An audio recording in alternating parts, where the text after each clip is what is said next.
LINE の返信が遅い。なんかそっけない気がする。目が合わなかった。それだけで、あ、嫌われたかも。って頭の中でぐるぐるし始める。何もしてないのに勝手に消耗してる。これね、あなたが気にしすぎなんじゃないんです。脳が嫌われることイコール危険として自動的に反応しているだけ。昔の人って集団から嫌われたら生きていけなかったんです。だから脳は今でも嫌われるサインを必死に探し続ける。あなたの脳ちゃんと働いてるんです。ただ働きすぎてるだけ。でもここで気づいてほしいのは、嫌われてる証拠って実際にありましたか？ほとんどの場合全部自分の頭の中で作った話。相手はただ忙しかっただけ、体調が悪かっただけ、そもそも気にしてすらない。なのにこっちだけが一人で傷ついて縮こまって動けなくなってる。嫌われるのが怖い人ほど本当は誰かと深くつながりたい人。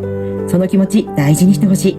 ただ嫌われてるかもは証拠がない限り全部一旦保留でいい。頭の中の話にエネルギーを使わないでください。今日一歩怖くても動いてみてください。フォローして一緒に進んでいきましょう。